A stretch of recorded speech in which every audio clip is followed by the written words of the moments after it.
KGF அளவுக்குலாம் இல்லை. KGF மாதிரி ட்ரை பண்ணிக்கிறான் ப்ரோ. ஃபஸ்ட்டு கேஜிஎஃபோட தெரிஞ்சு ஸ்ருதிஹாசன் பிக் பாஸ்லேயும் வந்து ஆடினா அவங்க அப்பா நல்லா பேசுவார்னு நினைக்கிறேன். கேஜிஎஃப் அளவுக்கு இல்லை. A very big comeback for Prabhas. சூப்பராக இருந்துச்சு. மூவி நல்லா இருக்கு. பக்காவா இருக்கு படம். இது படம் சூப்பராக இருக்குது. இந்த வருஷத்துல பிளாக் பஸ்டர் படம். வேற மாதிரி படமே ஃபுல்லாக வயலன்ஸ் ஓரியன்ட் தானே. அது வந்து உங்களுக்கு வயலன்ஸ் ஆக்ஷன்லாம் ரொம்ப பிடிக்காதுன்னா இந்த படம் வந்து நீங்கள் என்ஜாய் பண்ண மாட்டீங்கன்னு நினைக்கிறேன் நான். Bro super movie. கிளைமேக்ஸ் அது சூப்பர் ட்விஸ்ட் அது பீவத்சம் சொல்லுங்க. ரொம்ப ஹாப்பியாக இருக்குது. சின்ன வயசு பிரபாஸா என் பையன் பண்ணியிருக்கிறாங்கிறது ரொம்ப ரொம்ப ரொம்ப ஹாப்பியாக இருக்குது. ரொம்ப ஹாப்பியாக இருக்குது. நான் சலாரில் யங்கர் வெர்ஷன் ஆஃப் பிரபாஸை நான் பண்ணுறேன். பிரசாந்த் சார் வந்து ஒரு பெரிய ஹீரோக்கு உண்டான சப்ஜெக்ட் சின்ன பசங்களுக்கும் கொடுத்துருக்காரு. இவ்வளோ பெரிய பேன் இண்டியா மூவியில் இது மாதிரி ஒரு ரோல் பண்ணுறது ரொம்ப ஹாப்பியாக ஃபீல் பண்ணுறேங்க. அப்புறம் பிரபாஸ் அண்ணாமே செம்ம ஜாலியாக பேசுவாங்க. அதுலேருந்து நான் கொஞ்சம் ஃப்ரெண்ட்ஸ் கூட பேசுகிற மாதிரி, அதனால் ஈஸியாக இருந்தது எனக்கு. படம் வந்து வேற லெவலில் பண்ணி வச்சிருக்காருங்க. நம்மளே ஓகே ஒரு ஆல்ரெடி ஒரு கேஜிஎஃப் 2 பண்ணிட்டாரு ஒரு படம். இதுக்கப்புறம் எப்படி பண்ணுவார் அப்படின்ற ஒரு எக்ஸ்பெக்டேஷனோடு தான் போனோம்.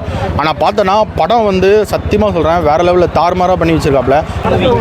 It's super bro. சூப்பர் ரேம். It's amazing. சூப்பரான மூவி. படம் எலிவேஷன்ஸ்லாம் வேற level. It was amazing. Prabhas's acting was good. Everything was really great. The music and background, everything. Salaar movie பார்த்துட்டு வரேன்னா சூப்பராக இருந்துச்சு. நீங்கள் வந்து ஆக்ஷன் ஃபிலிம்ஸ்லாம் ரொம்ப விரும்பி பார்ப்பீங்க. அதெல்லாம் வந்து நீங்கள் என்ஜாய் பண்ணிட்டு பார்க்கலாம். இந்த படம் அந்த மாதிரி ஆடியன்ஸாக நீங்கள் இருந்தீங்கன்னா நீங்கள் படத்தை வந்து நீங்கள் நல்லா என்ஜாய் பண்ணிட்டு போகலாம். நல்லா இருக்குது. கேஜிஎஃப் அளவுக்குலாம் இல்லை. ஆனால் வந்து இந்த படமும் நல்லா தான் இருக்குது. ஆனால் கேஜிஎஃபோட சாயல் சிமிலாரிட்டிஸ் தீம்ஸ்லாம் இந்த படத்துலையும் நீங்கள் பார்ப்பீங்க. உங்கள் கண்ணுக்கு தெரியும். செம்ம கூஸ் பம்ப்ஸு. நம்ம வந்து தமிழ் ஆடியன்ஸுங்க. நம்ம வந்து பிரபாஸோடலாம் பெருசாக கனெக்ட் ஆகலை நம்ம, சரிங்களா? ஆனால் டேரக்டர் படம் அது. இது வந்து ஒரு எப்படி சொல்கிறதுனா, ஒரு டேரக்டர் வந்து அவருடைய வேலையை பண்ணியிருக்கார் பாருங்க. தெறிக்க விட்டாருங்க சத்தியமாக சொல்லலாம். கேஜிஎஃப் பிரசாந்த் இருக்கார்ல, அவரோட படத்தை தான் பார்த்துட்டு வந்தேன். இந்த படம் பேர் வந்து சலாரு. தலையில் பலார்னு அடிச்ச மாதிரி இருந்தது. நம்ம ஊர்லலாம் ஒன்று சொல்லுவாங்க, நுங்க சாப்பிட்டானா ஒருத்தன், அதை நோண்டி சாப்பிட்டானா இன்னொருத்தன். நுங்க சாப்பிட தெரியாதவன் அப்படியே வச்சுட்டு போயிடுவான். அதில் விரலை விட்டு கரெக்டாக சாப்பிட்றான், நல்லா அதை அனுபவிப்பான். ஏற்கனவே ராமாயணத்தில் வந்த கர்ணனும் துரியோதனனோட கதையை தான் சுட்டு தளபதினு அழகாக எடுத்தா போல நம்ம மணிரத்னம்.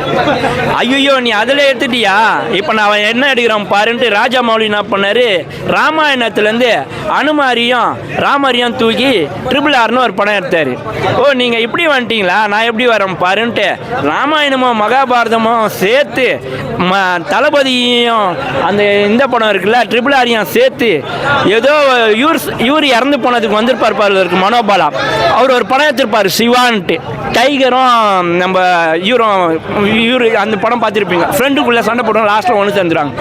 அந்த கதையை பார்த்து எல்லாத்தையும் கொஞ்சம் கொஞ்சம் போட்டு மிக்ஸ் பண்ணி கதையை உருவாக்கிட்டாங்க. பட் படத்தில் யார் பேசுகிறான்னா அன்புமணியும் அறிவுமணியும் தான் பேசுகிறாங்க. பாகுபலி அளவுக்கு இல்லை படம், சுமாராக தான் இருக்குது.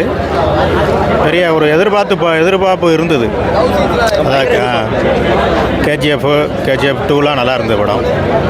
அதை வச்சு பார்க்கும்போது ஒன்றுமே இல்லை. பிரசாந்த் படங்கள் மாதிரி இல்லை. பிரதீப் ராஜ் இருக்கிறாரு, கொஞ்சம் RRR அந்த இது கொஞ்சம் ஞாபகம் வருது. நண்பர் அந்த மாதிரி வருது. இல்லை தம்பி, அது எதுவுமே வந்து ஒரு ரசிக்கிற மாதிரியே இல்லை. அதாவது RRR எப்படி வருதோ அதே மாதிரி வந்துட்டு செகண்ட் பார்ட்டுக்கு கொஞ்சம் லீடு கொடுக்குறாங்க. இவர் அரசராக வருவார் அந்த மாதிரி வருது. ஆனால் ரசிக்கிற மாதிரி இல்லை.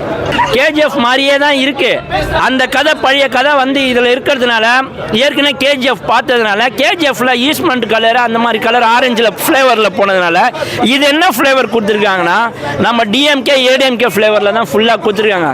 கருப்பு சிகப்பு, கருப்பு வெள்ளை சிகப்பு, இது மூணும் சேர்ந்து கொடுத்ததுனால தமிழ்நாட்டில் இருக்கவங்களுக்கு ரொம்ப பிடிக்கும்னு நினைக்கிறேன்.